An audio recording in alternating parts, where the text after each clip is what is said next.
All right, welcome to Social Distillation, the submarine still of the internet, where we attempt to drop the bead and pour white lightning straight onto your brain. What are we talking about today, Samo? Well, we had talked about last time talking about the other end of the police story, which, we've all seen the defund police, and that's stupid. But then there's the other end and back them no matter what, because Mm-hmm. there are times where they are the arm of the authoritarian state. And we have Mm-hmm. to be careful with that because there's going to be someone that enforces the bad things that bad people do. And it's probably not your neighbor. Well, it might be your neighbor. They might be the snitch, but someone's going to come and actually put you in shackles. And that's the other end. And I brought up something that happened here. I probably won't go into detail on that because it's kind of ongoing, but I will say they are doing a very good job of shushing it up under the rug. You can't find anything on it, not even on social media anymore. It popped up on social media, but it has been scrubbed. So we'll see what comes out of that. I might have to give everybody an update as I know, because I know people that are in it. But the story that has been making the Twitter rounds is this one here. Whoops, not that one. Hold on. I don't know who this guy is, but this is the guy that's uh, posted it. He's some sort of DeSantis supporter, just trolling his thing. So he is a conservative source. But uh, for those that are just listening, imagine discovering your preteen daughter had been groomed by an online predator and has sent pictures of herself to him. One of the first things you might do is call the police. You probably want to do other things. Maybe you glance at your gun safe, blah, blah, blah. He goes through. Uh, but he did the right thing. He called the police.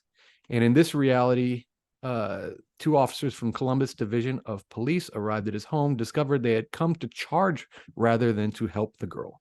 So here's the video down here. This is from his Ring doorbell camera. Can I skip ahead because they just kind of bitch and moan for a second here, talking about like Slurpees or something. Okay, so here's the dad coming to the door.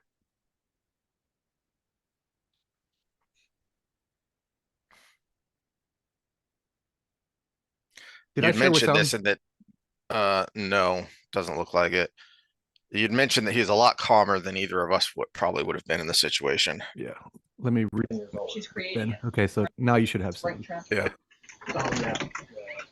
Okay, so the dad Hi. comes to the door. She's in bed now. It's too late now. She's already asleep. Well, it still happened though, Yeah, right? yeah. I just the whole point. I just wanted you guys to come over and talk to her. I mean, I just want her to realize what this was. I mean, in reality, there's not much you guys probably can do about it, is there? I mean, she could probably get charged with child porn. Who she can? She's 11 years old. She's creating it, right? She's 11 years old. Doesn't matter. She's still making porn. No, she's not. She's being manipulated by a grown-ass adult on the Is she internet. taking pictures now? You guys have a nice evening. Okay. Thank you for coming. Are you serious? Have a nice I, evening. what?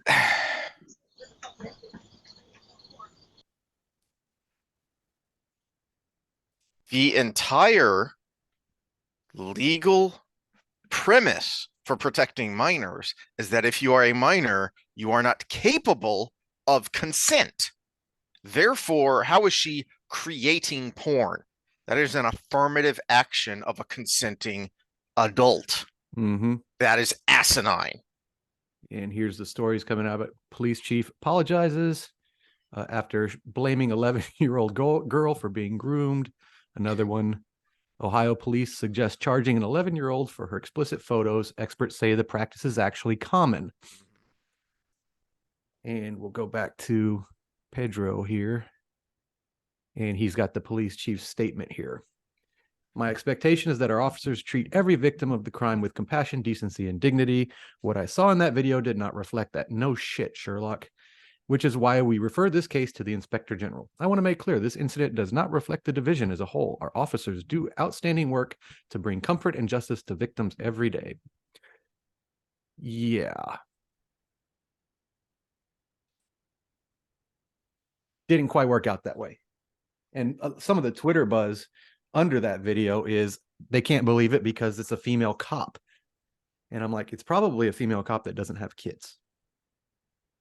But look at the angry can I call her a dyke because she's a terrible person? The angry British lesbian cop who arrested an autistic girl for Mhm. saying, "You remind me of my gay grandma."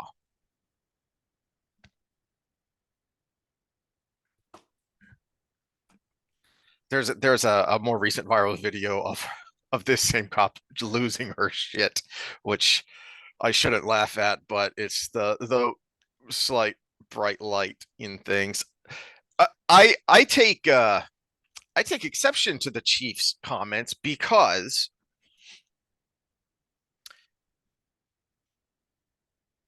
if what you say is true, then that should not have happened in the first place. Mhm. Because if you were actually creating a culture of protect and serve, public servant, then that would not have happened. She is so quick, the officer there, she's quick and she's flippant with her response. That is a culture problem. And then the other cop just stands there, not even if you don't want to contradict your partner in front of, you know, in front of someone, you could can we talk about this for a second? Let's, step back and Mhm. then say privately, what the hell was that? But he just stood there. Mhm. Well, remember, to bring up another case that caused a firestorm, the other cops in the Chauvin case got charged because they just stood there. Yeah. Yeah.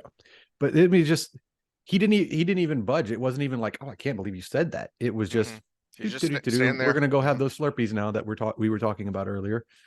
Oh, did you try this flavor? But the other, so there's so many things wrong with this video. First of all, the obvious one we just talked about. Yeah. You don't charge the 11-year-old girl when when a predator is doing things online. The second is, you notice when he came out, the first thing he said, well, she's in bed now, she's already asleep. How long did it take the cops to get there? And he called because he said, I wanted you to talk to her because it's, bring an extra layer to this when I'm trying to talk to her. And how long did it take him to get there? Yeah. Well, that's a good point, because to the dad's point, why did he want them to talk to her? Because she's a kid. The whole reason she shouldn't be charged in the first place. She is a kid. She is an 11-year-old, and sadly, there's they're so online now that online isn't real. Mm-hmm. They don't. This is just ephemeral. It's just the cloud. No, this is real. Something real happened, and this is bad. Now, several years ago, I did hear about things like this, but it was talking about charging teens, charging high schoolers Mm-hmm. for, as I remember the initial stories about this, it wasn't girls. That this is usually the victims here are girls. They were talking about charging the boys who share these pictures, Mm-hmm. not the girls who sent the pictures, because they're young and dumb, and guys are sleazy and pervy and they don't understand that, but actually charging the teenage boys with the dissemination of child pornography, because this is a teenager that they're sharing these pictures of. And to me, that made sense, because if you are capable of being charged as an adult, then yeah, you're disseminating child pornography. Charging the victim, which is what she is, that's just asinine and flies in the face of the entire logic behind consent laws. And let's add another layer to that. So we're all, we like to put our tinfoil hats on and say, oh, our phone is listening to us and da da da da. Well, from our local case, the one thing I will say is it was on Snapchat, and an AI algorithm from Homeland Security is what flagged the picture that was shared here.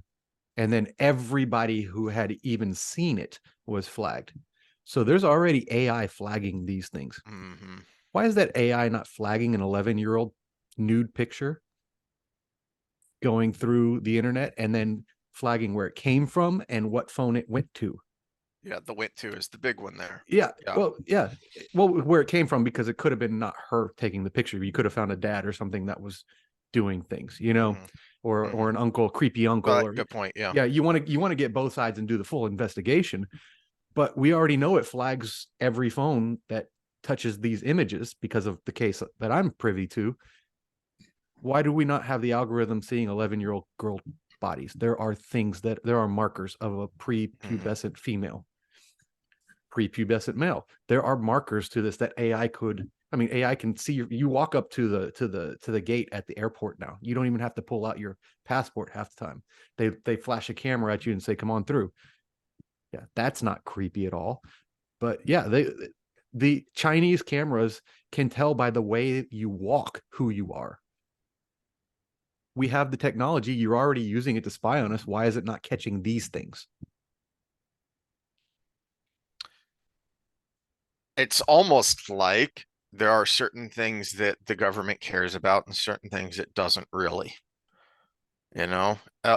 Oh, it's just a coincidence that this is going on. And we also have FBI whistleblowers saying they were pulled off child trafficking, child pornography task units to work on J6 task units. It's just a coincidence that that happened and that this is happening. Mm-hmm. I didn't know how far down a rabbit hole you wanted to go. And frankly, I woke up this morning and said, what the heck was I going to talk about? And I couldn't remember all the things I wanted to bring up when you were talking about police overreach, police authoritarianism, etc.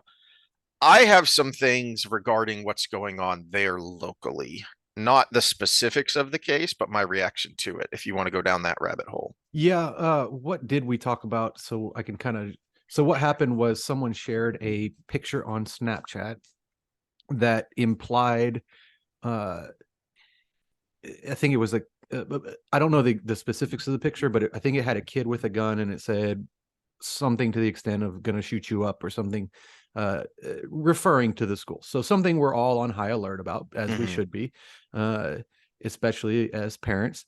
But it went on, he put it on his story on Snapchat. For those of you that know the stories or Instagram stories or whatever, a lot of times you just click, click, click, click, click, and go through and nothing really stands out. Well, everybody that just clicked over it was flagged as well. So the picture was flagged and everybody that clicked over it was flagged. Yeah. So it was, so they basically gathered all of these kids up, quarantined them, confiscated their phones to look through them without a warrant, and didn't call the parents and kept them there because they didn't want the kids telling other kids that might be involved what's going on, to be able to get, put their phones up or get away or whatever. So they basically quarantined, questioned,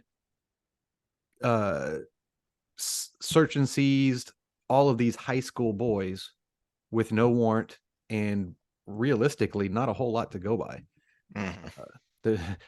Probable cause. I mean, they clicked on a Snapchat story. Well, as I understand how those were, I mean, I'm assuming it's like Instagram and Facebook. If you're following someone and you're just scrolling through, those things just play automatically. Yeah, and that's, I mean, I go to Instagram a lot of times, and people just post stuff up, and I'm click, click, click. Oh, that looks interesting, and I stop and watch, and then click, click, click, click, click, click, until they're all gone. So I quit getting the notifications that you have stories you haven't seen. And well, let us look at which tab is it? It is this one. Yeah, let's not go to that rabbit hole just yet. Let's go to the Texas Penal Code. What is the definition of coercion? Means a threat, however communicated, to commit an offense, to inflict bodily injury in the future on the person threatened or another, to accuse a person of any offense, to expose a person to hatred, contempt, or ridicule, being questioned by police about a potential school shooting. Yeah, that might expose someone just guilt by association amongst their peer groups, to harm the credit or business repute of a new person, or to take or withhold action as a public servant.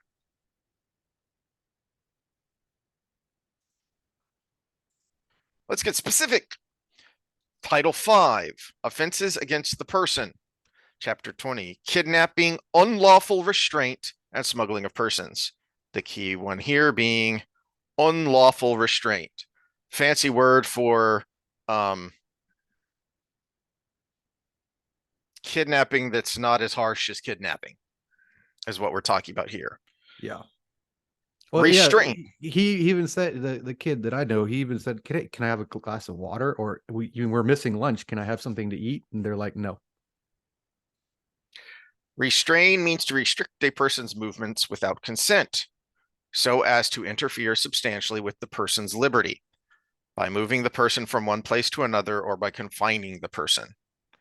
Restraint is without consent if it is accomplished by force, intimidation, or deception, or all of the above in this case. You don't think an armed police officer standing there isn't a strong implication of force?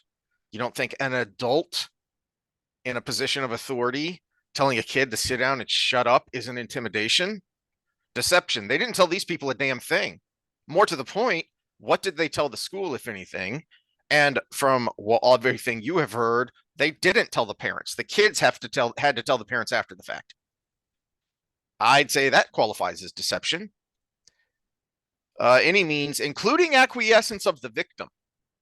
So it's still unlawful restraint, even if the victim goes along with it, if the victim is a child less than 14 years of age, which doesn't appear to be the case here. No. Or the victim is a child who is 14 years of age or older and younger than 17 years of age, blah, blah, blah, et cetera, and other things happen. Okay. So, doobie-doobie-doo. I think that was all for this. And then it gets into kidnapping. You're right on the border there. Are you in Galveston or Harris County? We're Galveston County. Yeah, we're right on the edge of the Galveston County. Everyone, not just people involved with this, people who live there, who give a damn about actual law and order, not just the soundbite of law and order, needs to call Wright or go into his office and say, what the hell are you going to do about this? Because these city police officers were not acting as police officers. They were violating Penal Code Title 5, Chapter 20, because they were not, by their actions, acting in a lawful capacity. This should not be a regulatory, bureaucratic thing. If you want things like this to stop, if you don't want things like this to happen again in escalation, then there need to be serious criminal penalties. I don't care if you feel sorry for, well, this person was just following orders. This person felt like they were backed into a corner. We're all sensitive about potential school shootings, especially in Texas, because we don't want a repeat of what happened. What was that, last year? Was it just last year that happened? We don't want to repeat that. Which one? Oh God, that's right. Yeah, there have been a couple repeats. Nashville was just this last. No, I'm talking about the one in Texas. Santa Fe. There was Santa Fe, and then there was Santa Fe was. I still had the gym, so that was before 2018. No, the one where the officers forcibly stopped parents. Yeah, Uvalde. Okay. Yeah, so that was 2 years ago now. 2 years ago. Yeah. We want to be careful, and we don't want that to happen. We also don't want our children's rights and liberty abused, and that's what happened here. Yeah, the sheriff, Henry A. Truchasset, you are an elected. That's why I keep harping on sheriffs, because city police, a lot of state police and federal policing law enforcement agencies are appointed, hired individuals. The reason the sheriff police matters, chief was just elected. Oh, your chiefs are elected? Yeah. That is. It was his first day on the job when this happened. So is it the old guy's job? Is the old guy's guard or this guy's new directive? But I'd forgotten that is the case in some places. But generally speaking, the barrier between the citizens and law enforcement is the sheriff, because the sheriff is an elected office, so he is directly responsible to the citizenry, not to some other, twice removed representative that the citizens elect. Your sheriff is directly responsible to you. You are his boss. That's why I keep harping on this, because in these kinds of situations, stop letting the people who did the wrong police themselves. No. It is time for serious criminal response, and that needs to be led. That should be led, if you have a sheriff worth his salt, by the sheriff. Yeah, and it's not like we don't have history of this here in this town, because it was the previous police chief that had beef with a local bar owner, Friends Pub, and during the pandemic, when things were just coming open, they didn't they just took it upon themselves to not be happy with Friends Pub being open, and they couldn't do anything to shut them down legally. But what they did was basically posted cop cars outside the pub, so everybody that left got pulled over and a sobriety test done. Well, I mean, if you post up outside a pub, you're going to get somebody pretty much every night. And I think it was 22 arrests later, the owner of the pub started speaking out because people stopped coming. It was the only place in town that was open, but people stopped coming because, well, you can't have more than 2 beers and not get popped, right?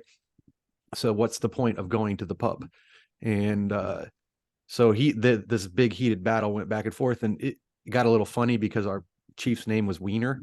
And so he made shirts that said, "Friends Pub, we serve everything but wieners." And he kept making it worse. He was arrested like 3 times. His wife was arrested a few times because she managed the place. And it was always just there was no real charge to hold them on. They kept trying to get them for over serving. The process was the punishment. Mm-hmm. It was damage to reputation. It was time taken out of your life. It was the stress of being arrested. Any officer that participated in that should be fired. And that police chief should have been arrested, because that was a clear abuse of power. That was not that was not an oopsie. That was not a violation of some regulatory or bureaucratic code. That was unlawful restraint. Actually, using force and handcuffing someone, that's escalating to kidnapping. Mm-hmm. That's no longer unlawful restraint. And then we had one gal, if you were to describe the way she policed, you would look at the Chicken Hawk from the Foghorn Leghorn cartoons. And it was, I mean, she just wanted to throw, it's the you give someone power, what are they going to do with it? Mm-hmm. And that was it was so excessive that finally, I think it was the sheriff's department came in and reprimanded her. But then it was just a reprimand. It was, we're going to put her through some trainings, and everything's going to be fine. Yeah. Okay, so have you heard about this recent subway vigilante case in New York? In New York the City, one where he choked the guy out? No, this is a new one. This is a new one. Oh, okay. I haven't followed up on that case to see what happened to that guy. I think he won in court, if I'm remembering. I'll look it up while you're talking. Okay, well, someone saw a woman being mugged. Okay, so this is what Poole was talking about. I thought it was the other case he was talking about, but no, he fired a warning same. shot into the ceiling and scared the guy off. The victim was upset that the person used a gun. The police were upset about this dangerous behavior. And I have a take that's different from anything that I've heard of anyone else. Obviously, this is absurd. This is this is an authoritarian government who wants you to be disarmed and at the mercy of criminals unless you subject yourself to the lawful authorities. And so they arrested him. And the thought occurred to me that, so what you're saying is that a private citizen has less rights than the police. because if the police had been there, they would have shot to kill. He would be dead, and it would be a totally justifiable shooting. But because this person didn't Said it want was to New take York? a life, it was New York City. Because Wait. they were calling him the subway vigilante, which is just stupid because that's not what the word means. Because this wasn't someone out looking for a bad guy. This was someone who happened to be at the right place or wrong place at the wrong time and saw an act in progress and stopped it. So if you're a police officer, News, so we're not getting a biased Right. source here. you can kill this guy and it's a totally justifiable shooting. But a private citizen who doesn't want to take someone else's life, even under the circumstances, he gets arrested and is being charged with. So from everything I'd read, he had the gun legally because he's not being charged with a gun crime. He's being charged with something like public endangerment or disarming or discharge of a firearm. Charged with criminal possession of a weapon and menacing. Okay, well, everything I had heard hadn't in. Well, but see, I don't know what that means in New York. If criminal possession of a weapon means you had a weapon and used it unlawfully, because everything I'd originally seen made it seem like he had the weapon legally, even with all of the ludicrous, unconstitutional, recent SCOTUS court findings that all the hoops that New York City makes you jump through to own a firearm, to own a handgun. But the point to me was and this is something I've been ranting about and thought about for a long time, is that and I'll tell you where it comes from. I don't know if I've talked about this. We've brought this up, and I can never remember the details of this. But it was I usually don't like to watch these videos because it's pretty damn horrific when you see a real person dying. Well, this is a serious charge. Sentence up to 4 years. And another probation term on top of that of 5 years. And possibly a fine. That's a serious chunk of your life, people. Because he saved somebody. So remember the poor tweaked out guy who didn't even have a gun. Someone saw him through a window with something they thought was a gun in a motel. And so a SWAT team shows up. They're shouting contradictory orders at him. He basically, he reaches down because his pants are falling down. While he's laying down on the ground, he reaches towards his waistband. Yeah. He's shirtless. You can clearly see there's not a weapon in his pants. Derek Shaver? Was that the victim or the That's perpetrator? the victim. Yeah. So this power trip a-hole who had engraved on his AR, well, I don't think they use ARs, but anyway, had engraved on his rifle, "You're effed. You're fucked." He had it spelled out, I believe, on the ejection flap, if I remember correctly, of his weapon. This is someone clearly on a power trip, and he put 2 or 3 rounds into the guy's back while he's laying face down. It was an execution. It was flat out murder. And even people who are super law and order conservatives, like I remember I was listening to Buck Sexton when this happened, and Daniel Shaver. He served in the CIA, he served in the NYPD, and he said this was murder. And the guy got off.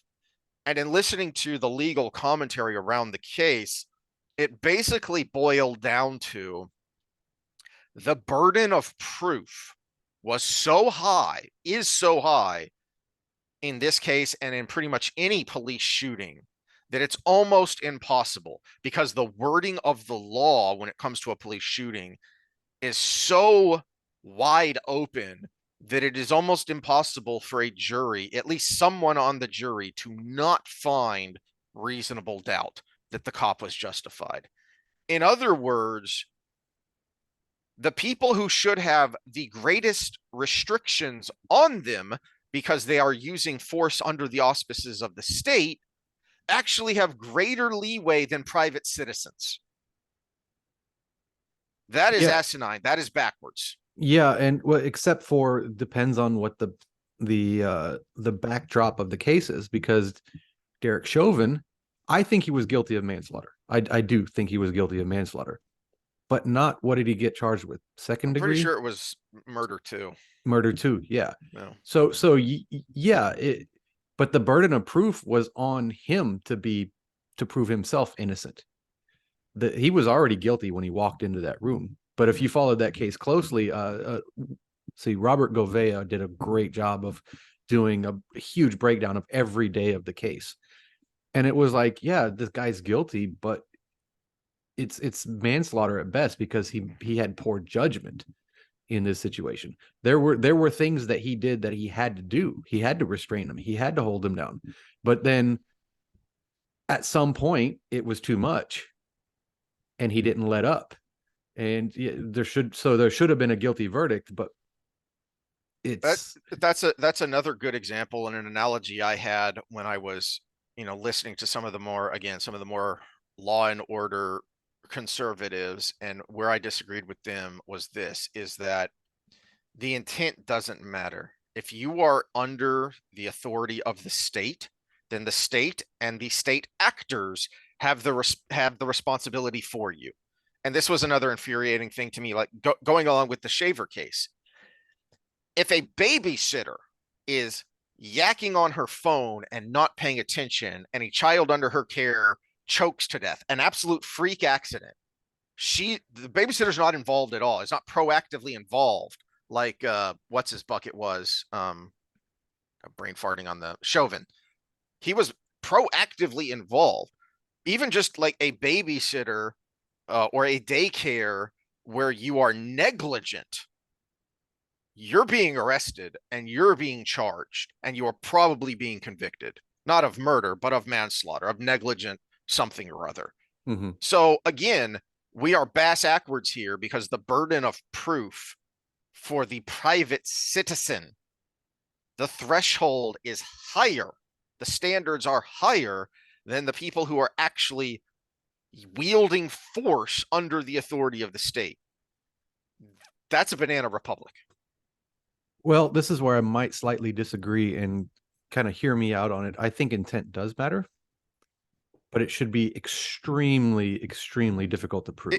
Intent matters for the degree of the crime. This is something that exists now, that I think attempted murder should be charged the same as murder. Mm-hmm. You just weren't competent. Why should we let you off because you weren't competent? You may have actually gotten better. I've long thought that, yes. Yeah, you may have gotten better from the experience and succeed the next time. Exactly. If it's a murder one, except for the fact that the victim was lucky enough to live. Mm-hmm. So why isn't it murder one? Yeah, I've long thought that. But to me, intent is a matter of degree. That's why we have negligent homicide or manslaughter or things like that, because you as an adult should have known better. Well, look at other crimes like rape, right? So if I'm a big, don't clip me on this, everybody in the audience. I'm a big, strong guy relative to most people. So I could forcibly have my way with most females. And I throw her down to the ground and start ripping clothes off. And I get all the way up till the thingy goes in the whatchamadoodle, right? All the way up to that point. But then someone comes in and kicks me in the ribs and she's good. I still raped her. Mm-hmm. Mm-hmm. It doesn't matter that, Good Samaritan happened to walk by at the right time and kick me in the ribs. There's no partial rape. She still was violated. Just because my thingy didn't go in her whatchamadoodle doesn't make it less. Thingy whatchamadoodle, is that what we have to call it now because gender doesn't exist? The key didn't go in the lock. Call a locksmith.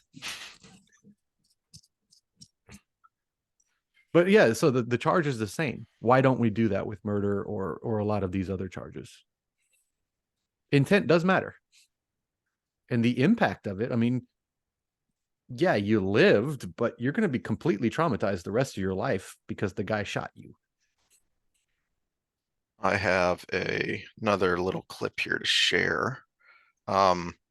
So a channel I've referenced before, Midnight's Edge, has, because he comes from the world of finance before he started doing YouTube videos focusing on entertainment and the entertainment industry. So he comes at it from the angle of finance.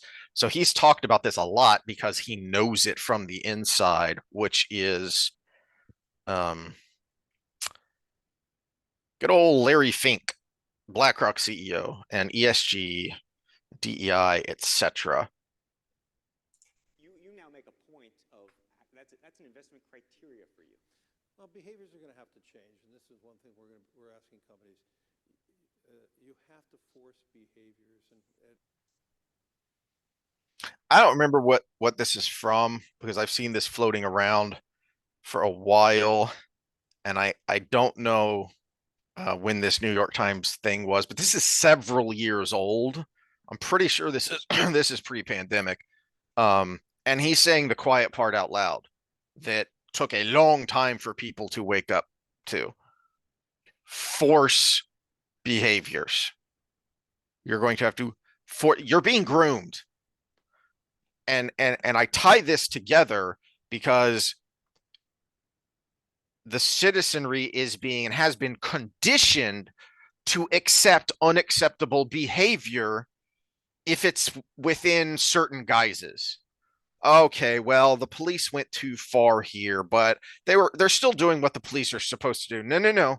This is unacceptable behavior.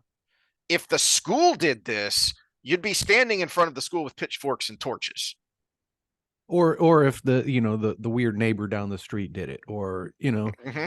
in any other situation. And this is the balance, because the problem is people will do and vote and whatever the action is in the air of safety for a lot of things.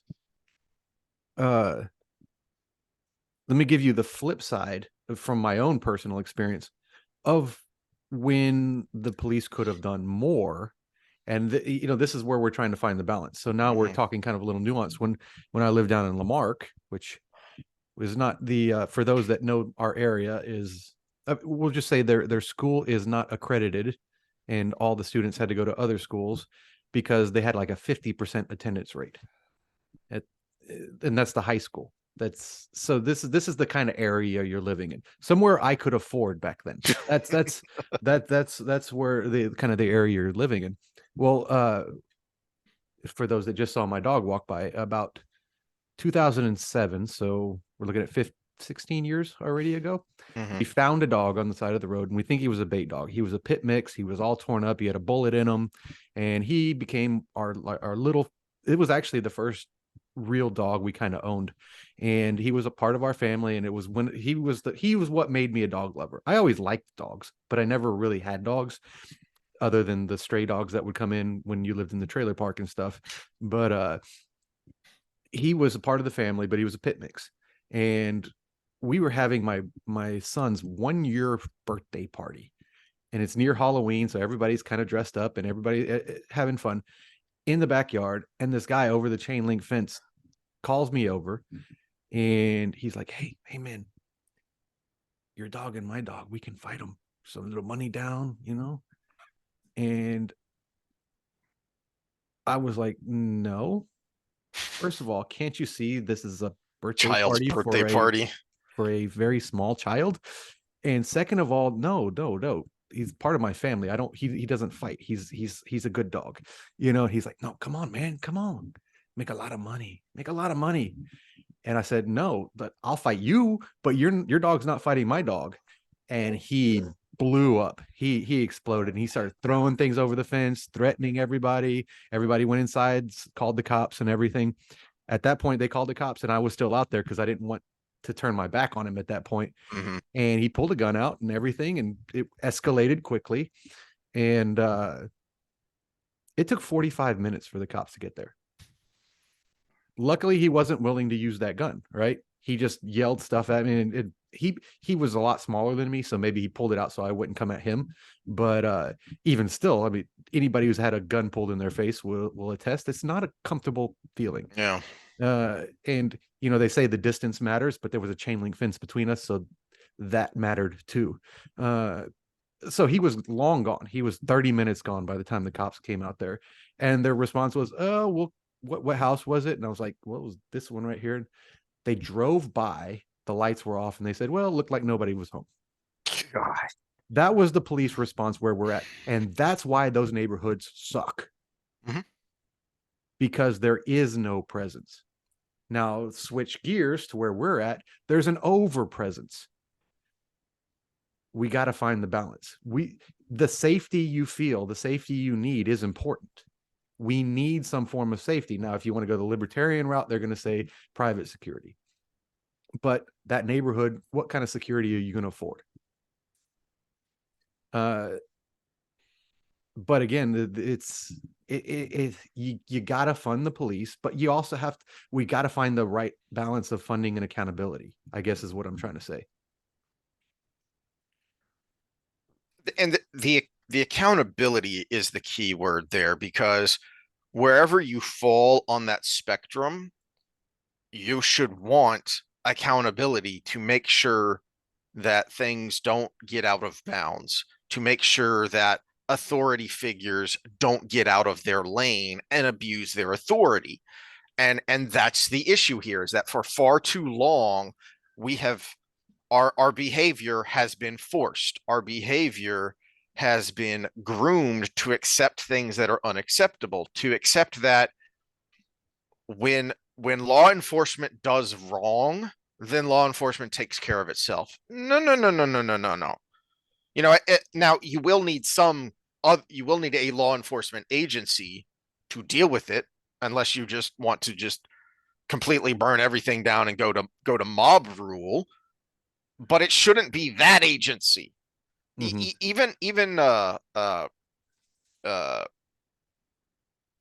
know, to me, it's I think we already have the solution. We just need to implement it. We have a trial by jury of your peers. Mhm.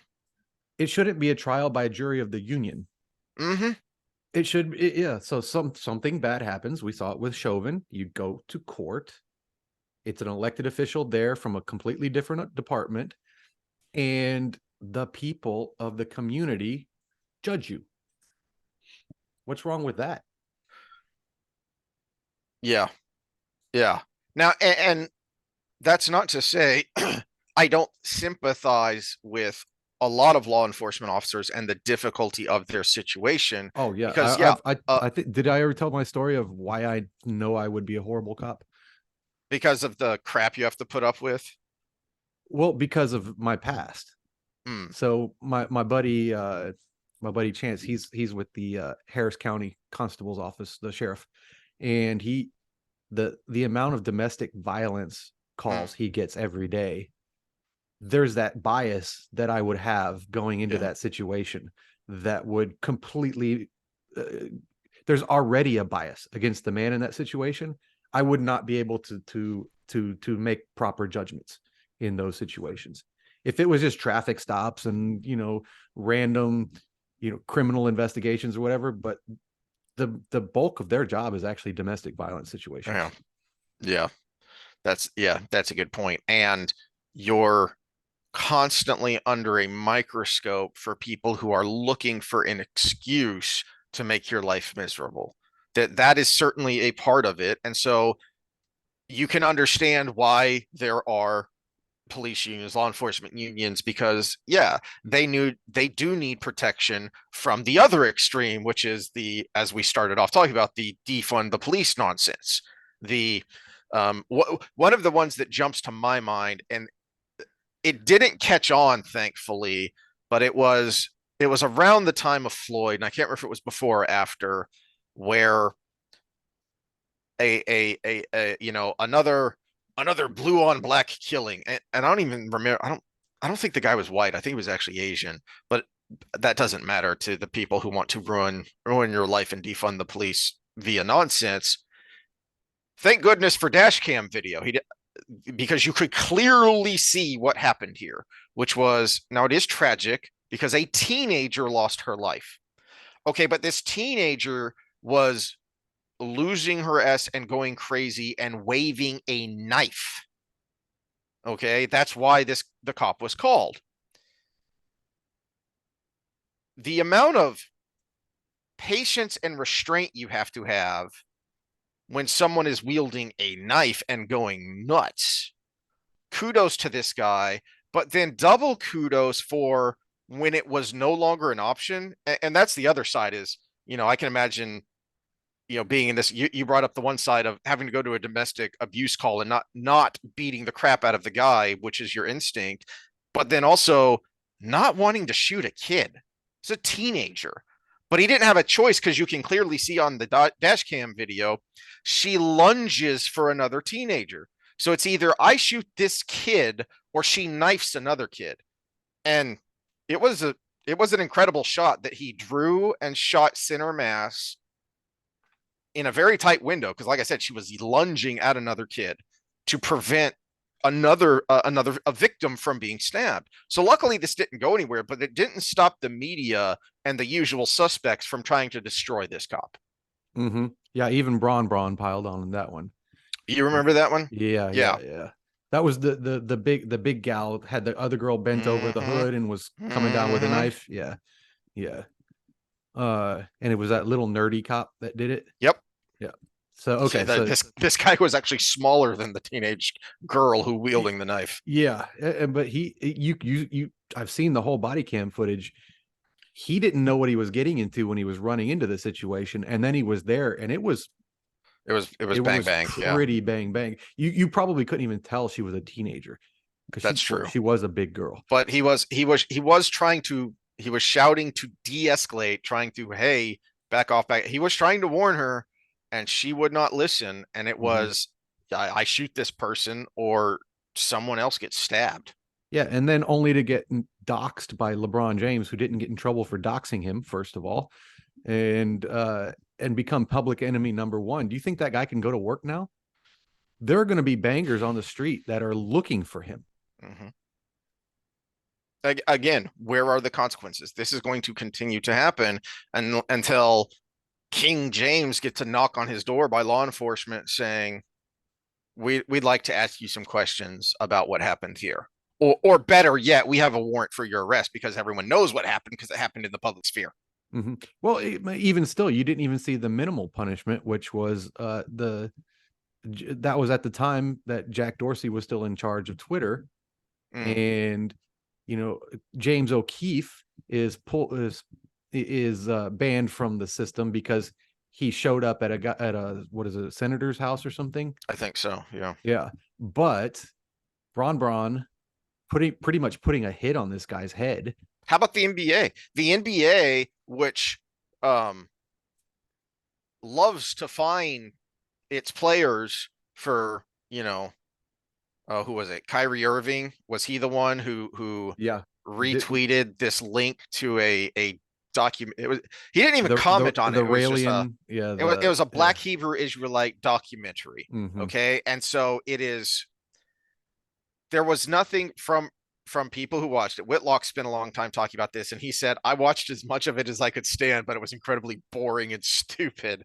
But from what I know of the Black Hebrew Israelites, some of them are blatantly anti-Semitic, but there's nothing inherently anti-Semitic except that a lot of Jews take exception to their ideology and find their ideology to be anti-Semitic ipso facto. Point being, for something supposedly anti-Semitic, Kyrie Irving was given a pretty heavy fine and I think a game suspension. Yeah, well, nothing also happened remember to LeBron he was already public enemy. He was already public enemy number one. He wouldn't for not get a taking shot. The jab. Yeah. But nothing happened to James for, as you say, putting a target on. LeBron James is worth hundreds of millions of dollars and has pretty much nothing to fear from anyone with the amount of security he surrounds himself with. This guy, cops generally make a little bit over the mean wage.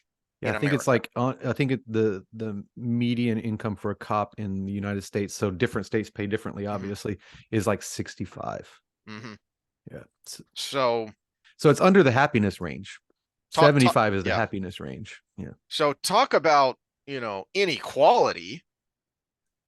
And again, nothing happened. There were no consequences. The whole point of this rant is there need to be consequences, but there won't be until consequences are forced.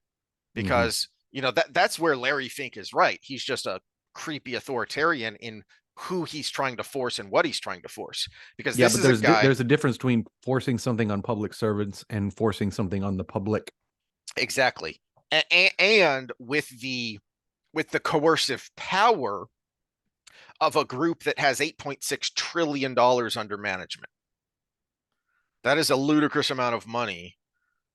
And that is a ludicrous amount of force that this private entity can use to coerce smaller entities or individuals into doing what they want.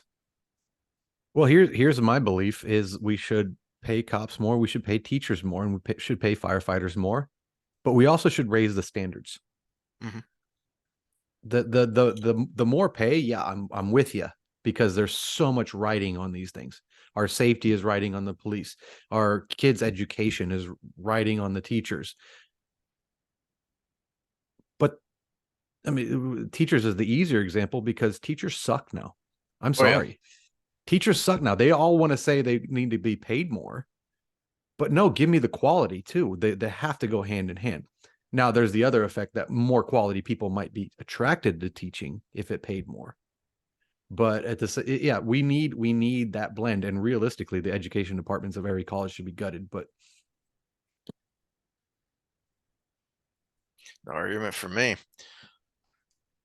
I had an even darker rabbit hole we could go down if you want of analogizing this, but do we want to talk about the Nazi T4 program?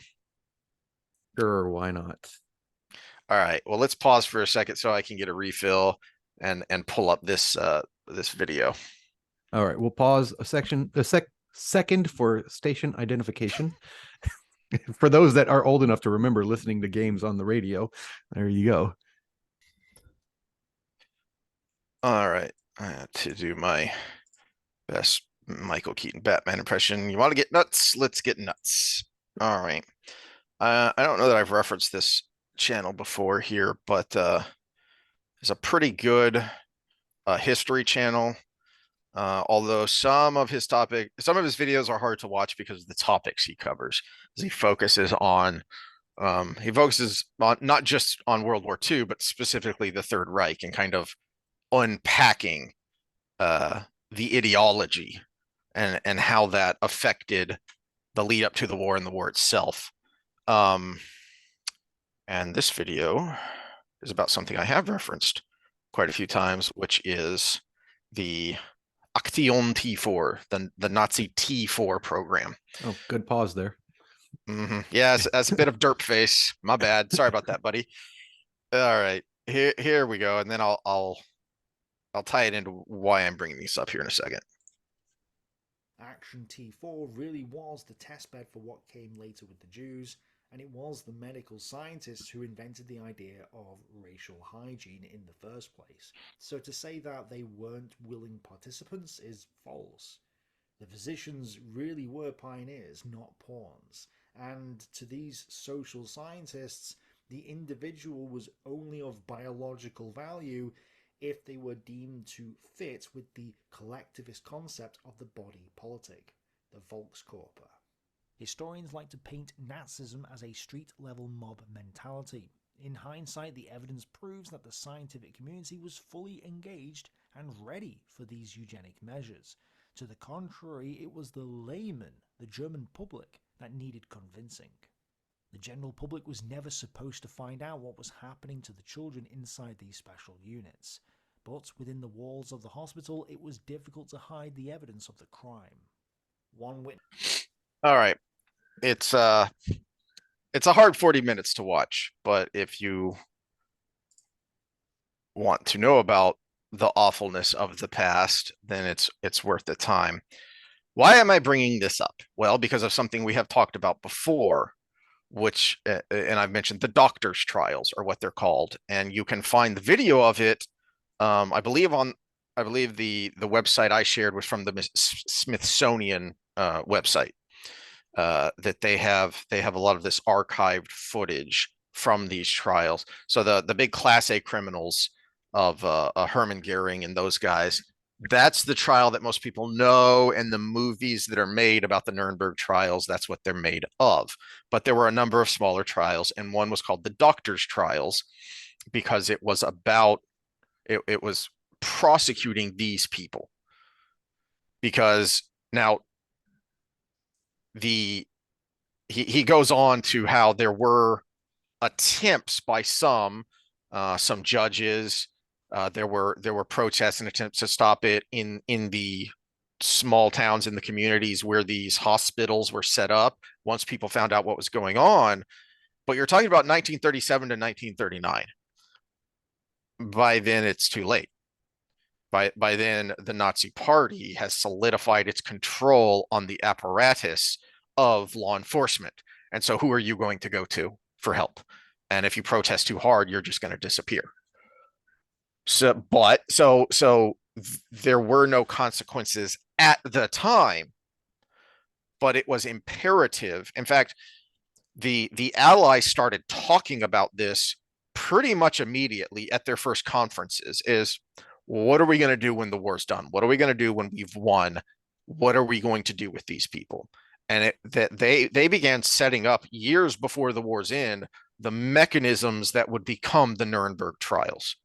And from the doctor's trial, we got the Nuremberg Code, which is basically where we get the concept of informed consent.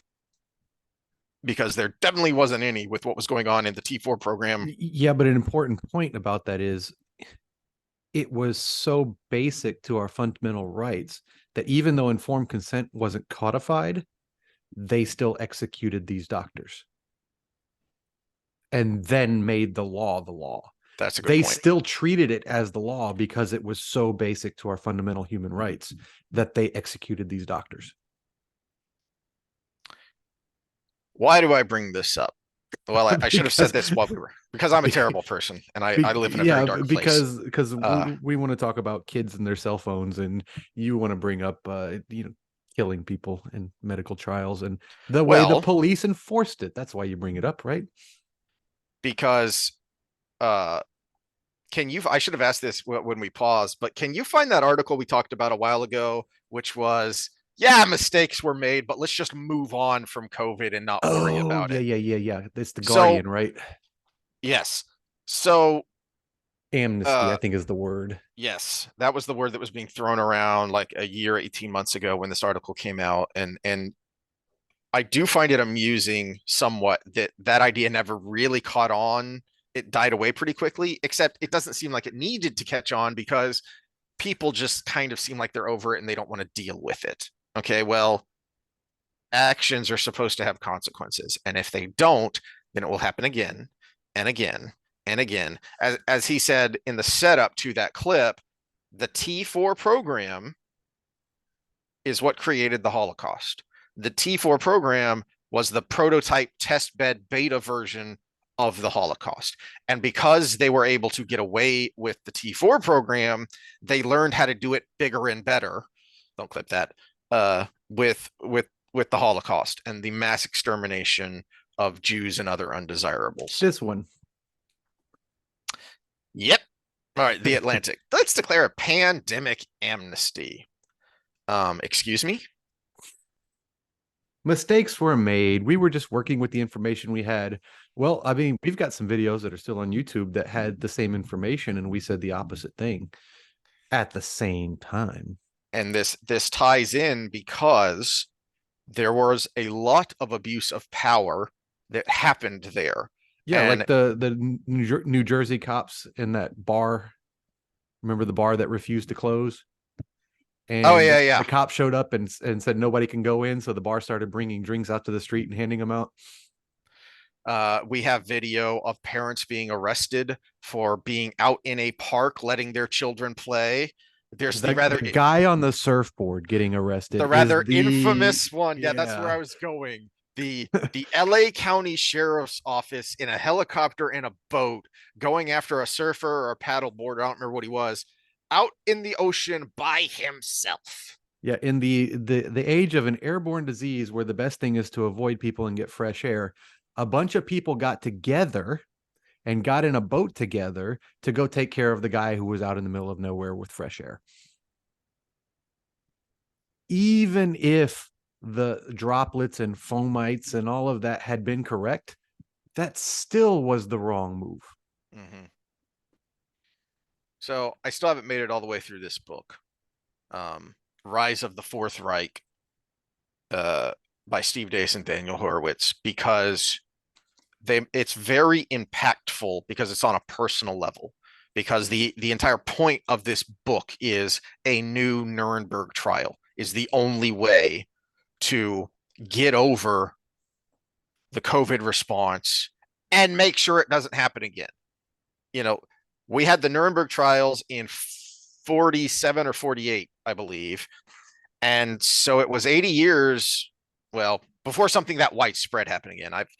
I go back to our older, darker episodes where I talked about Fauci and the nasty things that he's been involved with the AIDS response, with abusing children in orphanages in New York City and using them as test subjects for drugs. So it has gone on, but it hasn't gone on the widespread national and international scale that happened with COVID. And a part of that is the protections that the Nuremberg doctors' trials created, because they created a precedent of, we will hang you if you do this. And so they present this book. No, this actually makes me mad. Let me put it like a comma, point, comma, then you can finish your thought. This makes me mad as kind of the liberal universal humanity type person that I am, because the things that were done during the AIDS crisis, as we called it, was basically Tuskegee for gay people. And if you're not familiar with Tuskegee, just look it up. It's spelled just like it sounds. And the experiments that were done, it was the same thing. They knew these people were going to die. They knew the stuff you brought up. They knew these kids would die. And so like, we can do whatever the heck we want to them. Just do it. I mean, it's like the old Russian prisoner experiments. Yeah, we got a lot of knowledge out of it, but gosh, these guys were eating themselves because you wouldn't let them sleep for 15 days. You know, this is exactly why we have the rules we do. This is why we have IRB boards for experiments.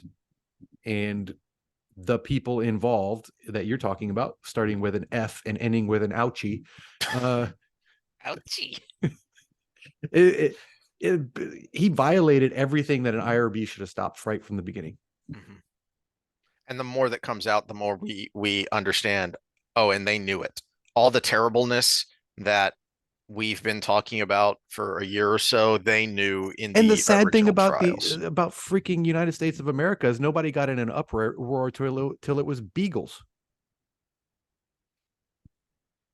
I forgot about that. We got into a bigger uproar over that than the actual experiment. For those who don't know, it came out in, I want to say it was like 2022 when this came out, or was it earlier than that? That one of the terrible things that was funded, that was given grant money from the NIH under the auspices of Fauci, is an experiment that was being done in Tunisia, because they outsourced this because they knew they couldn't do it here, where they put beagle puppies, they put cages around their head, Wicker Man 1984 style, and then let them be eaten alive by sand fleas. And so that the doctors wouldn't have to deal with the whining and yelping, they cut out their vocal cords first. And that was something that was funded by us because we are the government.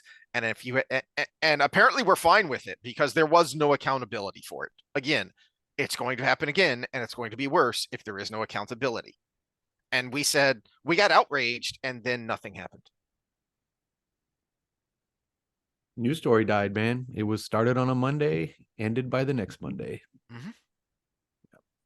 Okay, so that was my comma. Now you can finish your thought. All right, so back to the book. The book is hard to read because the prologue, it's basically set up like a trial. They've set up the book as the prosecution in a new Nuremberg trial. And so the prologue is the opening statement. And then each chapter is basically a witness on the stand. It is an interview with someone who was personally harmed by the response and how they were harmed. and how widespread, insidious, and disgusting the harm was. And all of those mechanisms are still there because there has been absolutely no accountability. So I guess we're fine with it happening again. And as history proves, the next time it happens, it's going to be worse. Unless you demand accountability. And the reason I tie this with the local law enforcement story is because, again, I shared the link to the Galveston County Sheriff's Office. There he is. There's his number. There's the address of the sheriff's office. Make your voice heard, and don't say, hey, are you going to do something about this? Why aren't, no. Demand that something happen. We are your boss. You work for us. We elect you directly. Do something. It's the, I think I've talked about this before. It is the way Giuliani cleaned up New York City. Go watch Law and Order episodes from the 1980s if you don't remember how awful New York City was in the 70s and 80s. And yeah, he's known for bringing down the 5 families as a federal prosecutor.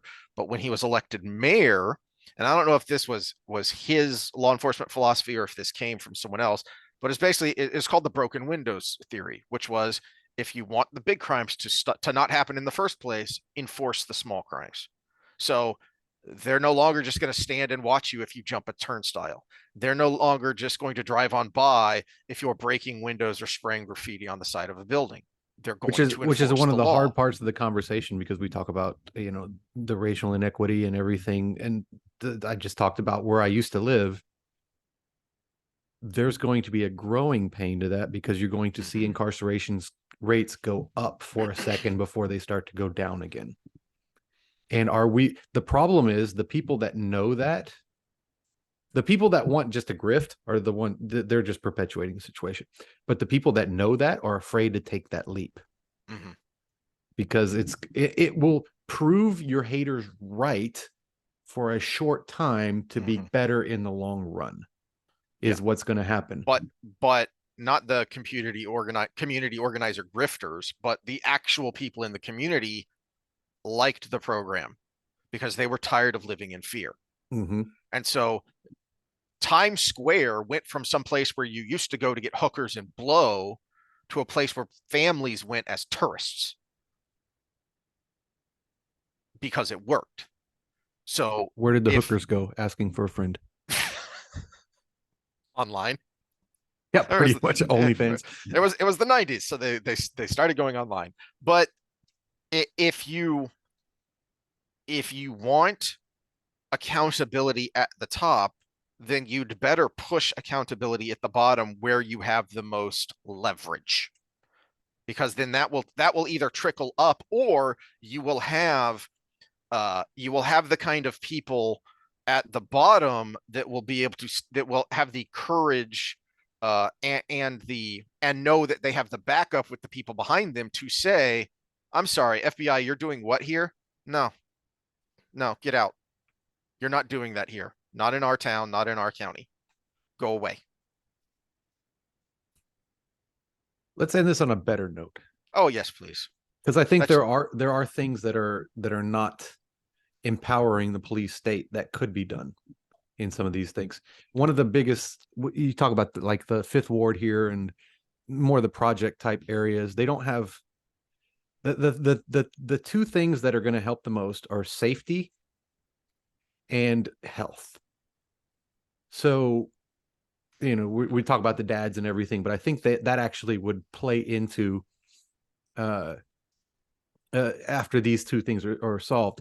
Well, we just talked about the safety. We need a better police presence, but we don't need it to be given all the power in the world, right? But also the health. And it's a complete pivot from what we were talking about, but I think it's a more positive note.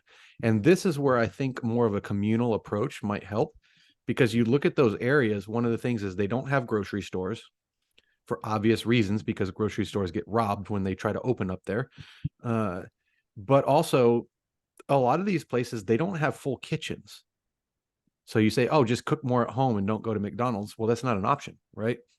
Don't get potato chips. Well, potato chips stay, they keep their shelf life just sitting there on the counter, right? This is where I think something like, if we can't equip these houses or these apartments all with the things we need, what about like a communal kitchen kind of such situation? Mm-hmm. Where all the people, mothers, fathers, whoever does the cooking in the family, can all come together, and you can attach it to some sort of grocery system as well, and make healthy meals for your family. Well, I don't know how to do that. Well, all you need is a staff, one volunteer that knows how to do that. I would volunteer for that. If that thing existed, I would walk around a room and help people cook, 20, 30, 40 people at a time. I was trying to find something, but this was a couple of years ago that I saw this, wanting to end on a positive note. And I believe it was a Florida school. I can't find it, but a group of dads in an underperforming school district that had a lot of problems with violence of the petty kind of your more typical teenage delinquent kind of stuff, not like serious crime, but wanting to keep that from happening in the first place, and wanting to make sure that the school was a safe and orderly place for their children, for the safety part of it, but then also so they could learn. They didn't wait for permission. They didn't demand that somebody do something. They just started showing up, a group of them, at the beginning of school and at the end of school, to make sure that, hey, get to class. Hey, stop roughhousing. Yeah, hey. I think I remember that. Yeah. Yeah, and I can't find the video. It was a great local news story. And so they had video of these dads just showing up, but as school let in and as school let out, to make sure that the kids were behaving, that they were going to class, and that they weren't creating problems. They just did it. Yeah, and I'm looking for it right now. And gosh, I wish I knew how to bookmark these things on Yeah, Twitter. I should do a better job of that. Yeah, but but there was so the story that the kid that got beat up by like 12 other kids in Vegas or something. Yeah. It was somebody else posted another video in the comments, and that's why it's not bookmarked. And it was two guys in the street about to fight with their entourages around them, cheering them on. And this older guy, probably about my age, I'd say, he ran in the middle of them, and he gave this actually really good speech on what the hell are y'all doing? And these guys behind you don't have your best interest in mind, and everything. And it's like, y'all are 16, 17, whatever you are, you're about to be a man, and you're not acting like men. And it was hard-nosed, but compassionate at the same time. Mm-hmm. And he stopped the fight, and these guys apparently became good friends after that, and went on with their lives and became productive. And I'm like, I was looking for that video real quick, but I couldn't find it. But yeah, don't be afraid, people. As daunting as this seems when you spend too much time looking at the big picture and how Western civilization is doomed, well, don't try and save all of Western civilization. Just save your community, your school, etc. Look at the small thing. It's like trying to lose 100 pounds. Oh, it's like trying to lose 100 pounds. You didn't gain all that weight at once. We didn't get to where we are overnight. For all of the Trump derangement people who want to say that he's just a symptom of a long running disease. And that's where we're at now, is we are looking at the effects of a long running stagnation and apathy in the face of genuine bad actors. So start small and take baby steps. Well, and that's you used a key word there, apathy. The whole, all that evil needs is for good men to do nothing, right? We have been a very apathetic country for a while. Everybody's screaming more because of the internet, but no one's actually doing anything. I mean, this is a step. I mean, we have our faces online, which is a step, and we're saying our thoughts. But it's if people would just go say hi to their neighbor. That's a step. It's a good point. All right. There's one more thing I wanted to do, but we need to do it on a separate video just in case for copyright laws. Oh no. Because we're good. Because I wanted to do a reaction video to if anybody in the audience listens to Dax. He spits a lot of truths. And did you ever listen to that, or is it going to be new to you? It's gonna be new to me because I don't remember what you're talking about. I sent you a text like 2 nights ago. I don't remember that at all. I remember you texted me because you wanted my Cleveland defense, and no. Well, we'll get to that too. 'Cause this is a fair trade. It's a RB1 for a defense that you have 2 good defenses. So I wanted to do it after we played because that would probably affect your decision. But the trade deadline is the 18th. So yeah, I don't want to think. Thinking's hard. What if I swear not to use them against you this week? I'll think about it. My GM Okay. might be upset at me though if I make that trade. Okay. All right. You're weak at running back. I'm offering you something good. I'm weak at everything. All right. So that is all for this. I guess we're gonna make a separate video, and then we will. I forgot to tie in, but I guess I'll just use it to tease Friday. We will finish up with Crossroads of Twilight, and a lot of what we were ranting about today is what we actually talked about last Friday, which was the reason bad people get away with bad things in this fictional series is because Jordan knew human nature, and he knew that, well, you let them take an inch, they'll take a mile. That's how the world works. So you'd better stand up to them at the beginning, or it's going to be really damn hard to do it later. What about this as our cover photo? Can you see what's in the picture? What am I looking at here? Get further away from it.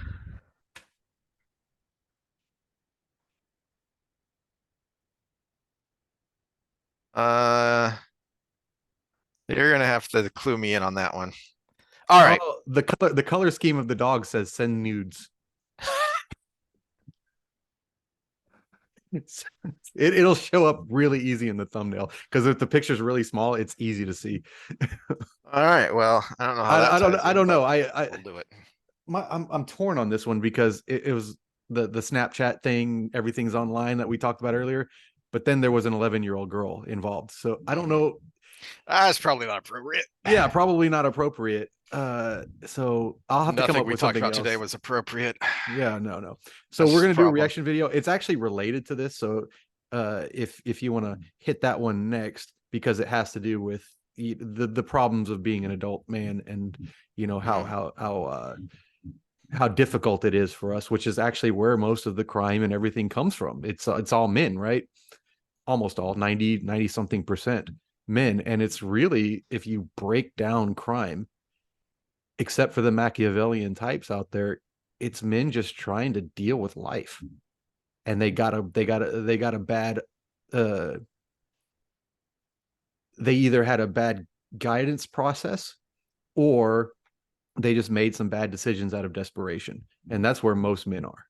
Mm-hmm. So we'll go to that. And if you don't want to watch it, then we'll see you next time. Wheel of Timers, if you're here, then you watch both. Glad you stuck around. We gave no health advice, no disclaimers needed, I don't think. Anything else? Nope. We'll see y'all next time. All right. Let me get